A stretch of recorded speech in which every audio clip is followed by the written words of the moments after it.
Welcome to the Nerd Party.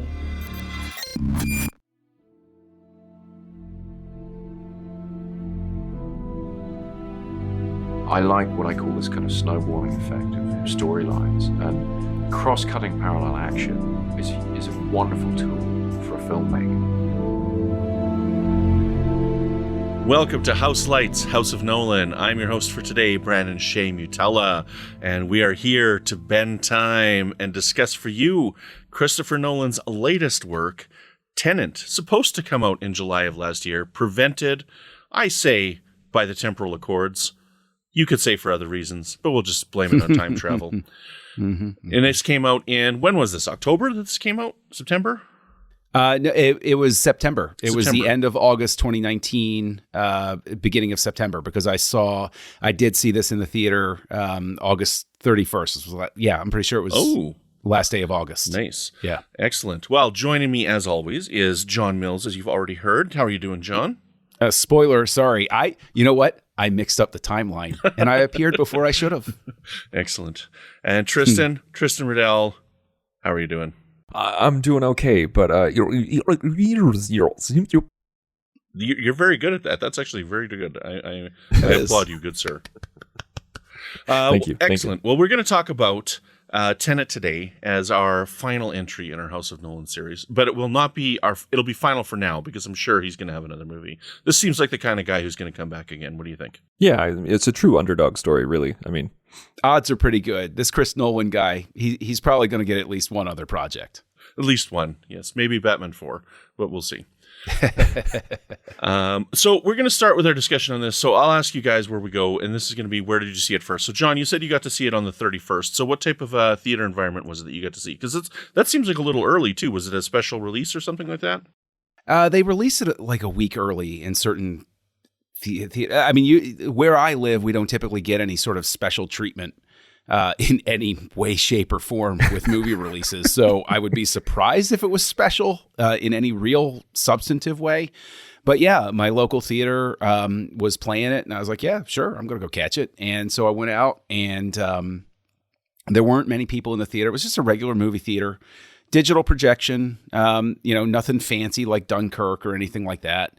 And so I was just able to sit down, and fortunately, once again, I didn't have any trouble hearing anything, but I know that part of that is because they cranked the noise up, because I know that the jerkweed 2 rows behind me kept talking through the whole thing, but he was like a little murmur most of the time. So I was like, oh, good sound amplification in here. Excellent. Awesome.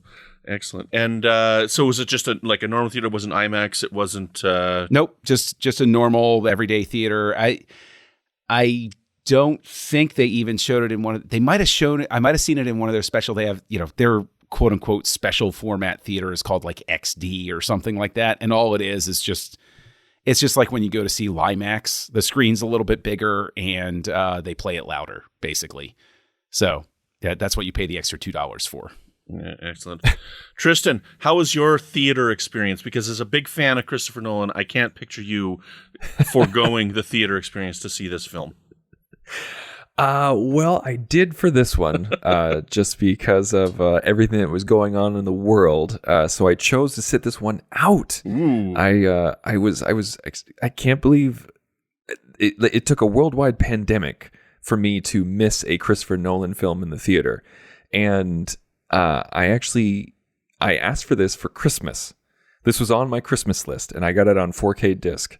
And nothing got spoiled. I cannot believe it, but not a single thing got spoiled. Not anything. I didn't even actively avoid spoilers. It just didn't happen. I was so happy because that's so rare to wait for something on video and not get anything spoiled when it's a major blockbuster motion picture like this, especially with something that was, kept in such secrecy in filming and even when it was being promoted. But I got it on 4K disc because I knew I wanted to watch it in the full experience, and it wasn't like that whole thing, well, I'll rent it first and see if I like it. Like, no, I'm like, no, just give it to me.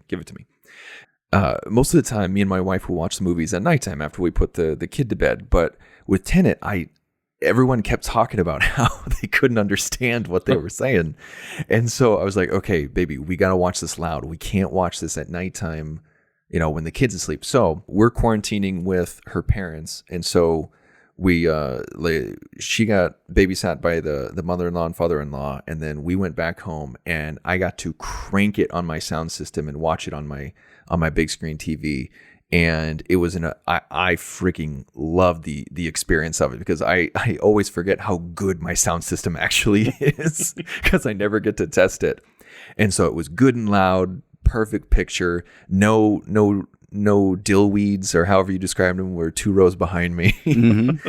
And I didn't have a hard time understanding them, but I played it super loud, and I'm sure that helped. And also I was really, really paying attention, and I was like, and because everyone said that they had a hard time, hearing them, I tried to gather every single word. My wife did say that she had a hard time understanding some of the dialogue, though. Mm-hmm. Interesting. Brandon, how about you?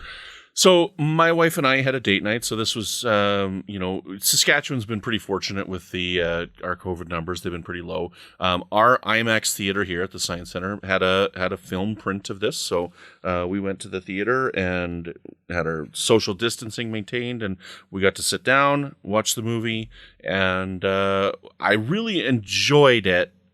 But I didn't understand it, and I had a very tough time with the dialogue. Okay, and so I did blame my not understanding the film on the lack of dialogue ability. And I don't know if it was the sound setup at my IMAX. I'm not sure, but there was a lot of dialogue that I could not understand. Like it was just muffled mumbling is what I was hearing. And they said at the beginning, this is how Christopher Nolan wants this movie to sound. And I'm like, I left that movie. I'm like, why would you want this? And I started seeing other people saying the same thing, that they couldn't understand it. They couldn't hear it. So I don't know if this is just boils down to the theater setup that we had or what, but yeah, it definitely detracted from my enjoyment of the film. Have you seen it again since the theater? I have. So then I got it on 4K disc as well, and I watched it again, and I watched it with subtitles. And I will say that I didn't have as much trouble understanding the audio. There were a few scenes where I couldn't hear it, and I remember them in the theater, like when they're on the boat, like the wind sail. I didn't understand a single word in that whole scene in the theater. And there was a couple other loud moments where I just couldn't understand what they were talking about, but I remember that one specifically. And even here at home, I still couldn't understand exactly what they're saying. So with the subtitles on, I was able to understand it though. I guess let's jump into the plot element of this. I mean, so I have a hard time with this movie. I didn't really enjoy this movie. So even on my rewatch, I didn't like this very much. We're going to come to this discussion with me not being a big fan of this film. I think it's visually stunning. I think it is a beautiful movie. But to me, I think the whole story is a complete and incomprehensible mess. It starts from the point coming to this, I don't believe in time travel. I don't think time travel is a possibility. I can get past that. But he's trying to do something completely different with time here. And what he's doing is not working, because as I sit and think about it, I'm like, this doesn't work for me. This doesn't make sense. What the logic that he's trying to sell me just doesn't make any sense to me. So, John, let's start with you here. The big thing on this is the time travel. What do you think about it? Yeah, I mean, this is the difficult thing, is when you approach, it becomes sort of loaded over time when people have that experience and everything. I didn't find it to be something that caused any lack of enjoyment for me, but I think that's because what I think one of the greatest achievements of this film is the fact that time travel stuff is there, yes, and it's fun to try to noodle through, but it's not necessary to understand it for the movie to make sense and be enjoyable. This is essentially, I did rewatch this. I did pick it up on disc, and I did rewatch it so that, it would be fresh in my mind. And what I found it to be was one of the most enjoyable James Bond movies I've ever seen. Mm-hmm. And because the whole plot really is, we have this bad A secret agent who's taken in by a secretive organization, and he has to infiltrate this megalomaniac oligarch's organization that's bent on world destruction. And that's the plot of, I guess, all 26 James Bond movies by this point. So this, I really think, is Nolan just making a James Bond movie. And then and the first act is like, okay, well, you need to talk to this person to get to that Right. person. Exactly. And this person to talk to that person, which is so James Bond. Exactly. And I think that then when you add the time travel layer in, that becomes just a fun thing to me, to sit there and say, okay, I know he's trying to say something that really does make logical sense when you break it down, because he's going to be extremely careful with that sort of thing. That's the type of director that he is. And supposedly, just like Interstellar, he had some sort of theorist that he sat down with to work out all of these sorts of things. And I think it's a really interesting approach to sit there and say, well, no, nobody's actually moving backwards. It's that their entropy's been screwed with. And so they look like they're moving backward to us, but they're actually moving forward. And then when the movie does that gear shift and everything starts basically replaying, I just think it's really, really interesting. And I think that the driving subplot, I guess, of the wife trying to get away from this guy, and that becoming her liberation becomes the thing on which the fate of the world will hinge, is, I just think, a really interesting and poetic way to go about it. So, I mean, I guess I'm just 180 on that. I just thought everything worked for me the way that it needed to, I guess. Tristan, before you jump in, I just want to say, so maybe that's my disassociation here. Like, I'm not a big James Bond fan. I've seen a couple of the Connery ones, and I've seen a couple of the Brosnan ones, and I've seen the Knives Out guy ones. What's his name? Daniel Craig. Daniel Craig. Okay. But I'm not a really big fan of James Bond. I don't really like those kind of movies. So maybe that's my reason for not being able to connect with this film. But Tristan, I think that's definitely a possibility. I mean, this is essentially a sci-fi James Bond film. Mm-hmm. And I mean, James Bond is some of Nolan's favorite movies. Yep. He's always wanted to do a Bond film. And he said that he didn't watch a James Bond film for the entire process of making this movie, for pre-production and post-production. And he said that was the longest time that he's ever gone without watching a James Bond film. Wow. Because he didn't want to reproduce anything specifically. He wanted it to just be a part of that genre. He didn't want to, he wanted everything to come from the back of his brain, not the front of it, when it came to James Bond-esque stuff. And so, yeah, if you're not a James Bond fan, if you're not a spy genre fan, you're not going to like this movie, no matter how much sci-fi element is to it.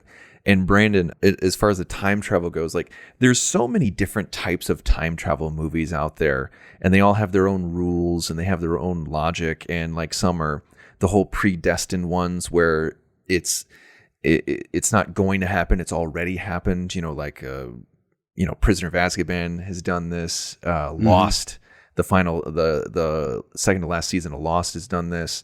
You know, where like you can't change time. You can go through it, but you can't change the events because it's already happened. Mm-hmm. And then there's other ones where you create different parallel universes. You know, like, just like, I think of the latest example is probably the big Avengers movies, and Star Trek has done all of these and combined. And so I just, with the sci-fi element of it, I thoroughly enjoyed it because it was a gimmick. And I'm not saying that in a negative way. I'm not saying it was gimmicky. I'm saying it was the gimmick. It was the shtick. It was, okay, it's a spy film, but with a sci-fi twist, and that's the twist. And I'm not looking, this isn't Interstellar. I'm not looking for a scientifically accurate film. Just give me the rules that you set, and then I'll run with it. And try your best not to betray those rules. Go. With this film, I thoroughly enjoyed it. Like, I absolutely loved it. Like, I was jazzed all throughout it. I had the benefit of pausing it to go pee, and then I could think about it, in between. And so that really helped. Mm-hmm. And like, we stopped and made popcorn, and my wife and I looked at each other like, okay, so this is what's going on, right? Like, you get that? I got that, right? Okay, let's go. I will say, on rewatching it with the disc, I was watching it with my wife, and I'd say about halfway through, I I know I always throw her under the bus on this show, but whatever. But I'm not really throwing her under the bus because I was like, for all the reasons I said, it works as well as it does for me. And she's a very intelligent woman. She's very accomplished. She's got a great head on her shoulders. I wouldn't have married her otherwise, sort of thing. But about halfway through, I looked at her and I said, so does this make sense to you? And she crinkles up her nose and she says, no, I don't get it. And I was like, okay, I figured. But she still enjoyed it because she was like, yeah, no, it's still a fun ride. But when it came to the time travel stuff, that's just not stuff that she even likes to approach. She hates Star Trek, for instance. Like, she won't even watch a Star Trek movie. Period. Full stop. She won't even watch one. And I think the only one she's watched all the way through was 09, the Abrams one. And that one, she was like, yeah, okay, that I can sort of live with. It's a little more like Star Wars, a little more accessible. So dunking on Star Trek fans is what I do. But I just think that, I mean, it's just possible that this movie has a more limited appeal than some of his other works. Oh, you think it's possible? I think it's definitely probable. Like, this is this is probably the most complicated film that I've ever seen and liked. If there was any knock against it, then if I could come out of the gate with a negative, I would definitely say this could be simpler and still be effective. Yeah. I think this could be simpler and still be the really cool, high octane, not to sound like a headline writer, but like thrill machine. Like I really feel like this could have the same impact and same verve and be more straightforward. I feel like with Inception, you had Leonardo DiCaprio, who went to Nolan and went over the script with him and said, like, oh, I think this could be simpler. This could be simpler. This, this will help people understand a little bit more. I don't think he had a Leonardo DiCaprio on this film. I think this was very much, I think he spent like 6 years writing this. He's like, this is my baby. This is how crazy I want it to be. Now I'm going to go film it because now I have the gravitas to do it. And so I don't think he had anybody to check him to go like, okay, maybe we could just simplify it this way. And even though I really enjoyed it and I like how complex it is, I think it could be simpler and still as effective. John, do you disagree with that? Do you think the complex nature is part of what makes it so good, or what? I don't discount what you're saying. I understand what you're saying, but at the same time, I think that it's possible that this resonates as strongly as it does for me because I like to see filmmakers come at something, especially when it's supposed to be a big budget blockbuster sort of thing, and just say, no, this is not by committee. This is the movie I'm making. Mm-hmm. And so I think that hits a chord with me where he just went all out and I didn't detect even a scintilla of somebody along the way saying, well, we're not really capturing the heartland with this one. Screw you. No, I'm not. I prefaced everything with my touchy-feely, I understand what you're saying thing. But I'm saying, like, I tend to respond really well to, the artist's vision sort of thing. And I like, that's such a pretentious way to put it, but I'm just trying to work through in my own head in this moment why I wouldn't want it to be simpler. And I think it's just because I admire the bravado sort of thing. I do think that what really gets overlooked very much in discussions of this film is the fact that John David Washington, I'm not familiar with him before this movie at all.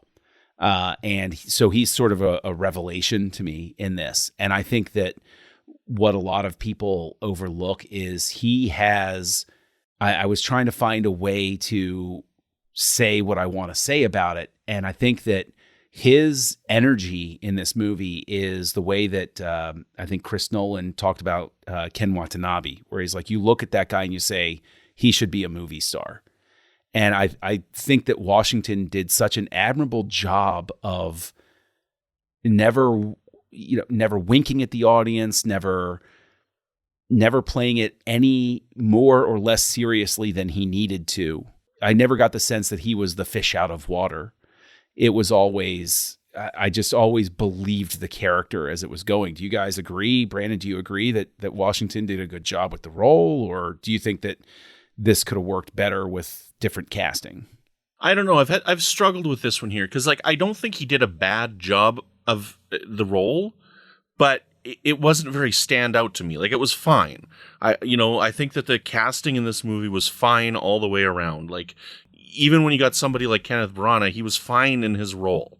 Like it to me, he didn't do anything stand out in it. It just like everybody always just felt average to me in this film. Tristan, do you agree? I think I could be somewhere in the middle here. Yeah, like Brandon, I didn't dislike Washington. I think there was more than a few moments when I thought he was really cool, and he definitely had that movie star quality. But overall, there was a few times I didn't connect with him as a protagonist.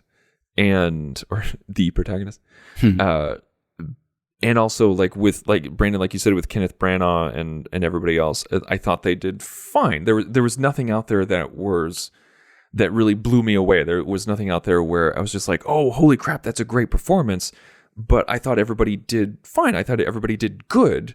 But maybe like I'm putting the bar too high. Like I don't think I'm as low as Brandon there, but I don't think I'm as high as John there. I definitely, well, I mean, that, it's all a matter of opinion. It's all subjective and everything. But I thought Branagh was also great because the moments where he snaps and he becomes monstrous like that, those were cringe moments for me of, oh, wow. Like I totally believed his menace in those moments. And it really, really helped sell his character as the big evil villain because it just really, I think he really tapped into that. I would like to watch it again. I would, because I'm the only one who's only seen it once here. I would like to see it again because I was so focused on story and plot and trying to understand the story and plot. I think if I saw it a second time, I'd be able to relax a little bit more and focus a little bit more on the roles and the play. In terms of the performances, I do want to ask both of you. Brandon, you first. How do you feel about Michael Caine eating French fries? Did it work for you or did it not? Oh, totally took me out of the movie. I couldn't even believe that they would do something so vile as that. Okay. Tristan. I thought that scene was hysterical because you just know that like he called up Caine yep. and said, okay, I want you to be in the movie. He's like, I don't know, man. I'm semi-retired. I don't know. He's like, dude, you won't even have to get up from the table. You have one scene. Yep. You don't even have to memorize your lines, and you'll be able to eat through the whole thing. What, yeah. Well, I don't know, Chris. Okay, what's your favorite lunch? I like burger and fries. Got it. There you go. That's what you're going to eat during the scene. Okay. I mean, I wanted to ask you about some of the like with going back a bit to the plot of the entropy and whatnot. Did you guys have anything predicted at all? Because based on like the trailer alone, I had a couple of elements of the movie close predicted while I was watching it on my first watch. Like for example, when we get that shot of Robert Pattinson, looking down the hallway and he sees the person. Mm-hmm. I thought it was going to be both of them because I'm still trying to wrap my head around the entropy. So I thought they were fighting both of themselves and that he had seen himself. And then when the wife was talking about seeing the woman diving from the boat, as soon as she said it, I'm like, okay, that's her. She saw herself jump from the boat. So and then it turned out to be that it was the protagonist for fighting both of them, which doesn't make any sense, but that's okay. That's me. Did you guys have anything predicted at all? Well, it does make sense, but okay. Jumping into the sea, I figured that was her. Mm-hmm. I mean, we're dealing with time travel and things going backwards and everything like that. I figured it was really her. I'm a little ashamed to say that I was blissfully ignorant that the person in SWAT gear that Washington was fighting was himself. Like I did not realize that until they revealed it, and my wife got that right away. I didn't get it when it went through the first time, but my very first thought when Pattinson tears the mask off and you see him go down the hall and then he stops, I was like, oh, that's got to be the protagonist. He's fighting the protagonist right now. But I think, Brandon, like you, I was like, okay, so I guess it's Pattinson that he's fighting, or there's somebody else that came through. But then when they went back, and I was like, oh, cool, it's him in both, in both situations. I thought that was very, very neat. I think that more than anything, Christopher Nolan took everything, because we always talk about, as you watch Nolan's filmography, you see him pick up little things along the way and then apply and refine and keep going through. You can actually see his growth. And what he's done with what he learned from fight scenes and staging them in the Batman movies, this was some of the most ridiculous on-screen fighting I've ever seen. And I loved every second of it. I love when on-screen fighting is done really, really well. I was so happy that we were able to see the SWAT gear fight again from the other perspective, so that like it was a treat to me because I loved it so much. I was like, okay, good. I get to, it's like an encore presentation, but in reverse. So I could be like, oh yeah, okay. That did make sense. That did work. But even the scene where he's going through the kitchen and he just starts decimating those guys, right? Oh, and the cheese grater. Oh man, my gosh. How great was that? It was amazing. He's like throwing dishes on people and everything. I loved it. I mean, just whoever did the fight choreography on this was obscenely talented and deserves a raise, whatever they paid them. Watching the bonus features for it, that was some really stunning work in how they did it. Like to try and do the reverse movements, like some of those reverse movements were done in camera as a reverse movement kind of thing. Like they didn't just do the film backwards or something like that. They actually figured out a way that they could move that way.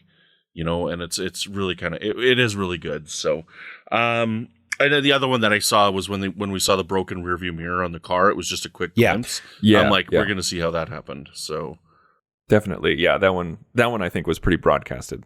But what I really liked was he didn't have the characters stop and like spend time. It's like, oh, why is that broken? What's going on there? Like fix it, Right. Yeah. He throws it at you, and that's part of the fun. Is you're going along, you're like, oh yeah, here that's going to play in. Like I like that type of stuff. I think that it's so. I think that Nolan again treats his audience with respect and says, I believe you can get this. That you can go along with it. I like that. Speaking of like seeing his career and seeing what he refines and everything like that, I thought a lot about you, Brandon, while I was watching this because, when we started this Nolan section of our podcast and we started with Following and about how he chops up the timeline, and then we go to Memento and that's like told in reverse and everything like that. And then like you look through all of his films and you talk about how there's always that hook where there's something that was there all along, or like it's told in reverse. So there's multiple storylines told out of order and everything like that. This has to be the pinnacle of that aspect of his career. This is like if you track his entire career through his movies and just the aspect of multiple plot lines, storylines, and timelines smashed together, this is like, you just have to imagine him saying like, this is my opus. Yes. This is the most confusing thing I've ever made. Yes. Absolutely 100%. And I thought about that building up into this podcast. Like he is continually building on themes and elements and visual effects and filmmaking techniques. And this is a culmination of the previous 10 films that he's worked on, 100%. He's taken elements from each, and each film kind of gets successively more and more complex as he goes along. And yeah, this is definitely a culmination of everything for sure. Well, and even in terms of production, like even in terms of practical effects, there was not a single green screen shot in this, not a single one. And that is mind-blowing to me. Like even the tower at the end of the film that explodes, like they composited together, but they really just timed it up perfectly. So like there's things that are composited, but there's no CGI or green screen. Even the jet, even the plane was real. Like that's a real 747 that they crashed, or 737, I'm not quite sure. And it's just crazy to me because if you get a modern average blockbuster filmmaker and you give them this script, they're just going to throw as much CGI and green screen in it as possible. We're not CGI haters. We're not green screen haters on this show. It's just nice to see somebody take it from a practical approach every once in a while. Well, if I recall correctly, too, Nolan said that they priced out CG plane crash versus real plane crash. And once they found that somebody was trying to get rid of a plane, basically, and they priced it out, they said it was going to be cheaper just to crash the thing, to actually crash the plane than to try to CG it up. It was miniatures. They were going to do it via miniatures. Oh, miniatures. Okay. And it was actually simpler to do it. Like they did the whole Ken Watanabe thing. Oh, I bought the airline. It seemed right. It seemed cleaner. There are a couple of questions we always come to, and I don't want to save them closer for the end, because there was something about the music that I noticed this time, and I've been listening to the soundtrack a lot, in the week leading up to this. But Brandon, as our resident music guy, what did you think of the score? Do you think that Göransson brought anything additional? Do you think that this was just Zimmer light, or what did you think of it overall? This was definitely a very loud score. This is very, very loud. We got some epic boom going on. That's our term.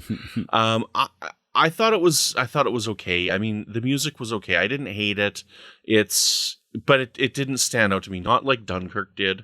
I think Dunkirk has been the pinnacle of what we've heard for like Nolan film music so far, honestly. I really, really love the Dunkirk score.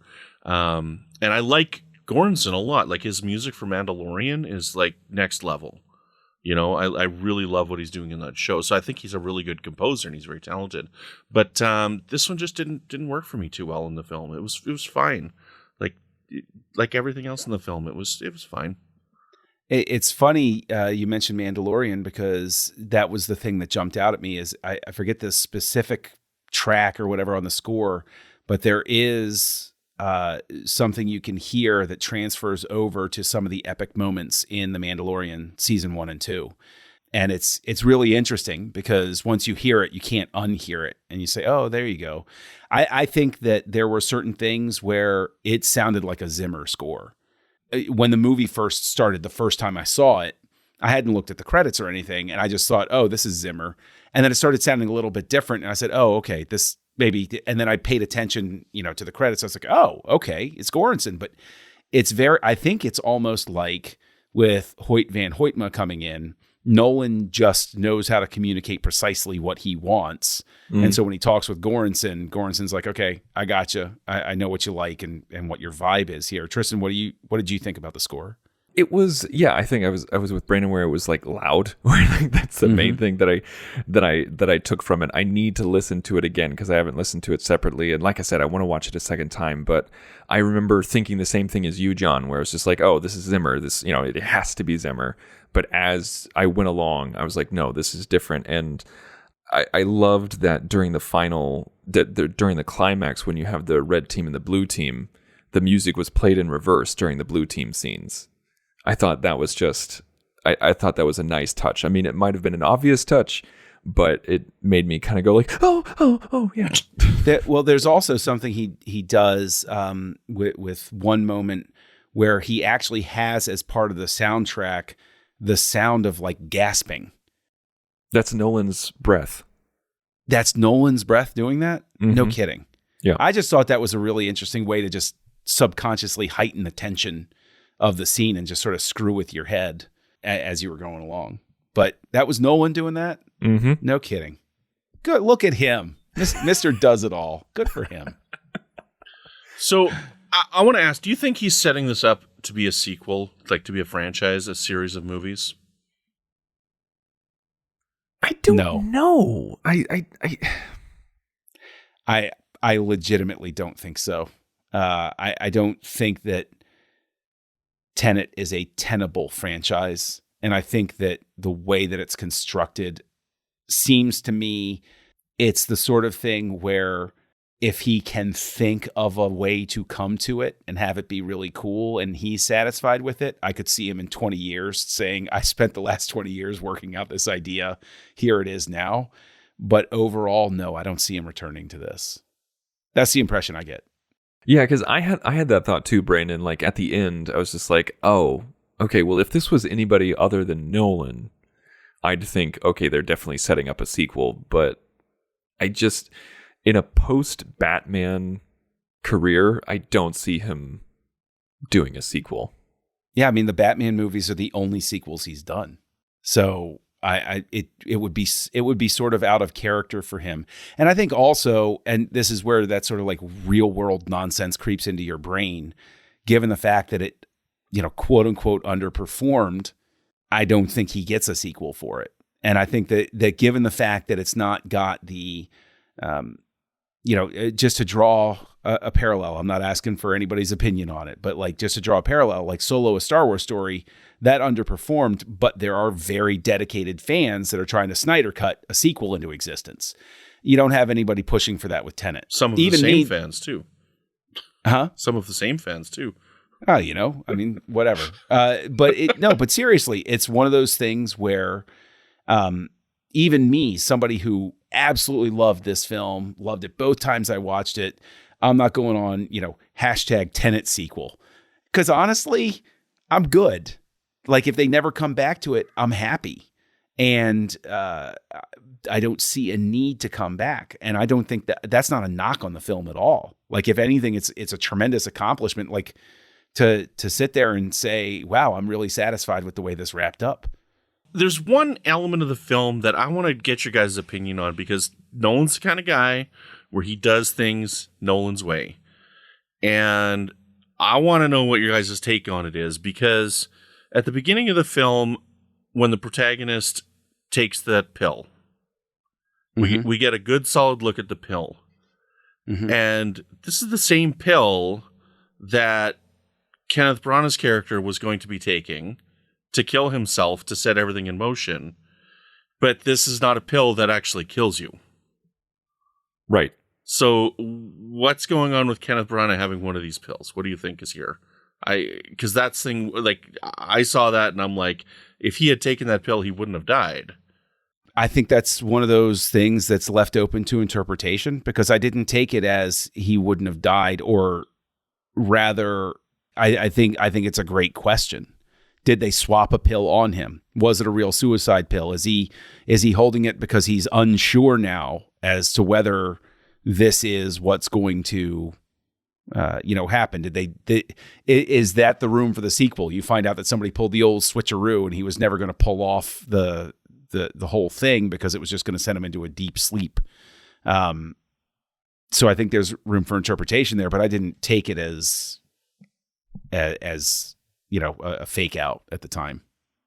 I thought it was Washington's pill at the beginning, because they took Washington's pill from him. Mm-hmm. And because he took the other guy's pill, like the guy who had it in his hand. Oh, that's right. Okay. Good point. And so I always thought it was like that was Branagh's people.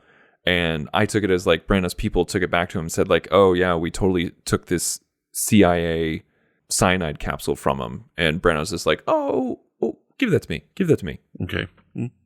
That's how I took it. I mean, maybe I'm reading too much into it or not enough, but that's what I thought it was. Okay, sure, that's fine.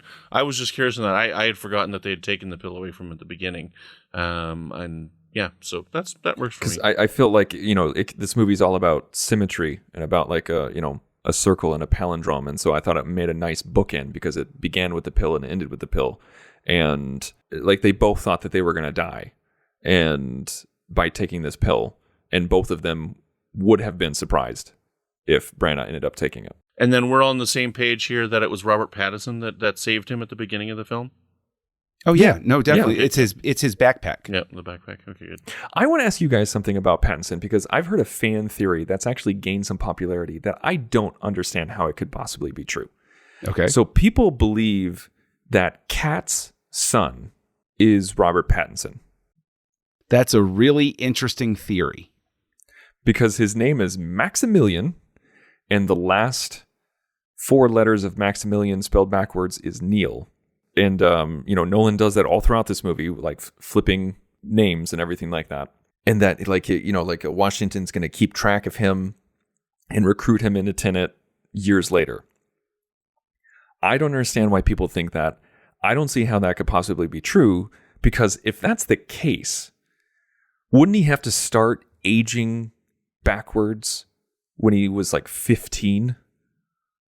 Like, wouldn't he have to get into a turnstile and just start walking backwards for 15 years of his life in order to be an adult male by the time was 10 or something like that? You know what I'm saying? Yeah. I didn't think of that. I haven't read that. I don't really follow up on that kind of stuff online, but I guess it could be, but I don't know how to spell the name Maximilian. I guess People come up with fan theories all the time, and I look at it and I say, nah, I don't think so. It doesn't really work in terms of the way things go and everything. But at the same time, if it's something that somebody has, constructed as quote unquote headcanon and it makes the movie work really, really well for them, okay, that's cool. I can't disprove it, I mean, we don't know how old the character is, right? I mean, like, he is a vampire. So, like, true. Yeah, so true. He could be really old. I don't know. I guess my last question before I make my last comment then is, like, Tristan, I really want to know what you think about this here. Do you think that these entropy machines where they go back and forth the time, do you think that they could be powered by love? Really? It's not so much powered by love.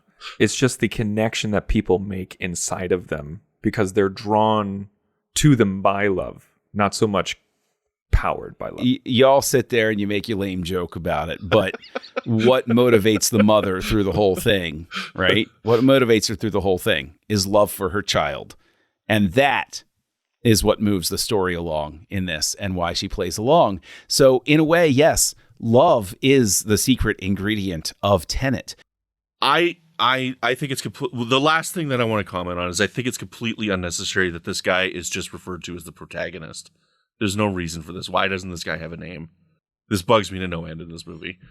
Because he's dead to the world. His name doesn't matter. The fact that the fact that he refers to himself, I am the protagonist. Like, I don't know. Like, just to me, that is like some. Yeah, I don't know. Well, he's not actually saying my name is the protagonist. He says that at one point in the film. He says, "I am the protagonist." No, I know he says that. He's not saying my name is the protagonist. Right, I understand. He's not saying his name is the protagonist, but he's referring to himself as the protagonist of his story. Of this story, yeah. That doesn't bug you guys? It bugs me that nobody ever asks him his name. It was funny, like as I was watching the movie, and like when we paused it to make some popcorn, I was trying to talk about him, and I was like, and that's when Neil said to, "Wait, what is his name? I can't believe I don't know his name." And then I didn't realize that he didn't have one until the credits started to roll. No, it doesn't bother me. I mean, if they gave him a name, sure, but it doesn't bother me that he doesn't have one. Mm-hmm. Okay. I mean, it's kind of like, Fleabag. Fleabag doesn't have a name. Okay, so let's get to that ultimate question of this podcast here. Where do we see Nolan in this film? John, let's start with you. Where do you see Nolan? I would say that probably the first time it jumps out at me is when he's tracking with the paramilitary running through the opera scene in the beginning in Kiev. Yeah. And but as I sit here and I sort of, wrestle with that in my brain, there's also just something weird about the way he's organized everybody in the van that seems oddly reminiscent of the way people were organized in the way they comported themselves in the plane in the beginning of The Dark Knight Rises. I can't put my finger on it. Nobody's sitting in the same sort of way. The van doesn't look the same at all, but there's some sort of like weird, just the way the camera is in relation to people. That seems to jump out. But I'd say that definitely the one that the first moment where it really jumps out at me is just the way the camera moves with the paramilitary forces they're going in. That opening sequence is just amazing. It's ridiculous. It's ridiculous how good it is. Yeah. It is. Yeah. It is really something else. So I really love it. That's based off of a real event where there was a hostage situation. I think it was an opera house where there was like hundreds of people inside. It went on for 3 days, and they actually pumped in barbiturates to make everybody pass out. They ended up killing 204 people because they poisoned them with those barbiturates. The point being, don't go to the opera. Tristan, where do you see Nolan? Sorry to bring everybody down there for a moment. As we end the episode, It didn't seem to, bring the resident jerkweed down. So I probably saw him before this, but what really sticks out in my brain is the train scene, like when he's getting tortured and he's getting his teeth pulled out. The action I thought was way more rough than what we normally see Nolan do. Like, I was actually kind of surprised. I was just like, oh, this is like later in life Ridley Scott. Dear God. I was surprised. Like, you could tell. I was like, okay, he's an older filmmaker now. He's getting a little rougher. But the shot selection of the trains going by, and how some of it was centered and everything like that, like it made me think back to the other train stuff that we've seen in Inception and whatnot, and the slow push in to him in the chair felt very Nolan-esque. I'm gonna copy John and that the first initial them running in to the opera house, but I'm gonna call it a shot that's an odd thing to call out and say there was a shot that felt very un-Nolan to me, and it felt very IMAX documentary to me, and that is in the opening sequence there, right when the doors are about to come down on the opera house.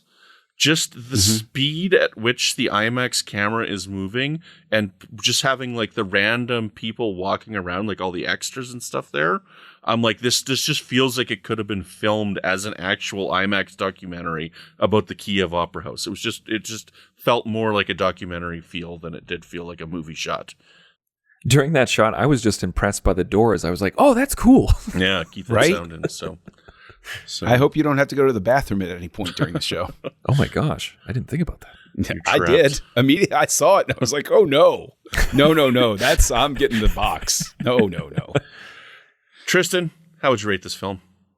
It is not a 5-star film for me, even though my enjoyment was 5 stars. From what I said before about how I think it could be much simpler and just as effective, I think could be kind of knocks off a 0.5 star for that, because you have to focus so much brain power that you actually miss certain things. I don't feel like I got to enjoy the performances as much as John did, because I was focusing so much on not getting confused. Also, I liked. I can never pronounce her name right. Debicki? Debicki. Debicki. Yeah. I really liked Debicki's character, and I liked her performance. I did not like that for most of the film she was a punching bag. I did not like how much of a beating we saw her go through, and that she was the main woman and one of the only women in the movie, and she was just an expression of violence that really bothered me. That was off-putting to me. I feel like there could have been a way to do that better in a less aggressive way, in a less in-your-face way, and a less like make this woman more than just a punching bag. And I know that her character is more than that, but I feel like it took too long for the film to establish her character as more than just a punching bag. Mm-hmm. They even had to cut out some of that in order to get a proper rating for the UK release. And I feel like we could have had some less of that too. But yeah, that's just me. So I'd say 4 to 4.5, probably 4.5 for me. Mm-hmm. John, what do you think this is? It's a 5. It's a 5? I just don't even hesitate. I was willing to entertain the idea. I loved it the first time I saw it. I was willing to entertain. Okay, second time I was going to see it, I was like, probably some of the shine will come off. But second time I saw it, I liked it even more, and I dug it even more. And I thought, I just there is a giddiness that came over me watching this movie, just for no other reason than the technical aspects were so mind-blowing. And so there were several, I remember when I saw it in the movie theater, there were points where I caught myself laughing because I just was in such awe. Like when the plane crashed, I was laughing, and I did like the little the little kid clap at the end of I was like, oh, that was so cool. Like I really wished somebody had been in the theater with me besides the jerkweed who was talking through the whole time. And I just loved so much of that. And it keeps me just absolutely entertained for 2.5 hours. And I don't consider that any small feat. And so, yeah, it's a 5. Well, I'm the negative Nancy here. So I'm coming in with a good solid 3 on this film. So and specifically just because it's so visually stunning and looks so damn good. That's the main reason I'm giving it. It's an entertaining film, and I'll watch it again. I don't love this movie. I don't think it's a great movie. I don't particularly think it's a good movie. I think it's an okay movie, but I mean, I'll watch it again. So, and I'll watch it whenever I do my Nolan rewatches and whatnot. So, this has got to be the first time in the entire podcast that we've done together where you have ranked something lower than we have in all of Fincher films and all of Nolan films. This has to be the first time, right? Probably. I would encourage everybody to go to thenerdparty.com and find the Houselights podcast and re-listen to the entire series and let us know, is this the first time where that's happened? I love most of Nolan's films. I did not like Following. I do not like Insomnia. And so like out of 11 of his movies, the 9th pick is a 4.5 film. Mm-hmm. So I love most of his works, but like Tenet is like right smack dab in the middle for me. And it may fluctuate upon rewatches, but I kept going back and forth on if I liked this or Inception more. And that may change. That may go back and forth. Well, this has been a lot of fun. It's been really great going through the Nolan films, and as we've just recently added Houselights to our main name of our show here, we're going to keep going. And next time you join us, it's going to be House of Anderson. So we're going to be talking about Wes Anderson films, and we're going to start with Bottle Rocket, because I think we all appreciate him. So everybody, when you're sitting down to listen to your podcast, make sure that you sit down directly in the middle of wherever you are and make sure that everything is symmetrical on both sides of you. I was going to ask, is House of Anderson going to be the first cutaway house that we have on this series? And we're going to have a soundtrack of random French music underneath. Could somebody please call Mark Mothersbaugh? Is he busy right now? Mm-hmm. I hope not. So, excellent. Tristan, where can people find you when you're not diving into the ocean, inspiring people with your freedom? That was a 55-foot drop, by the way. Oh, jeez. Like they had to get a professional, like a record holder, in order to do the jump safely. That's how far it was. How insane is that? Well, you can find me at the Insane Robin on Letterboxd, as well as on Twitter. You can also find me all over the nerdparty.com, which everybody should go. Every listener should go to the nerdparty.com and check out all of our backlogged episodes and all of our other shows on the network. We have something for everyone: Star Trek, Star Wars, Harry Potter, Babylon 5, Doctor Who, film, television, indie stuff, blockbusters, something for everyone coming at you every single day of the week. Excellent. John, where can people find you when you're not fighting yourself? Oh, I'm always fighting myself on social media. You can find me as Kessel Junkie, KESSELJUNKIE. Go to Letterboxd. Everything else is boring now. So just go to Letterboxd. That's where I have fun. And you can find me actually right here on the network, appearing regularly on Aggressive Negotiations, a Star Wars podcast that I co-host with Matt Rushing. Well, which if you've been listening to Houselights, you know that we go for the weirder angles of Star Wars stuff. So it's a little bit more fun than usual. And Brandon, I'm a big fan of at least one of your shows. I'm a big fan of Franchise Fatigue. And, so why don't you tell people where they can find you? You can find me on Twitter at Brandon Matella. And then, yes, I have a show called Franchise Fatigue, which is all about movies, remakes, and sequels. And as you're listening to this, we are in our Oceans series of movies. We'll be covering the original and the remake, as well as its 2 sequels and its otherquel, whatever you want to call Oceans 8. I'm not quite sure what you want to call that.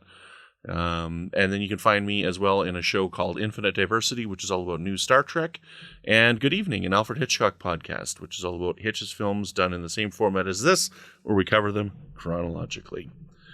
Well, until next time, thank you so much for tuning in, and we'll talk to you when we cover Bottle Rocket. Join the revolution. Join the Nerd Party.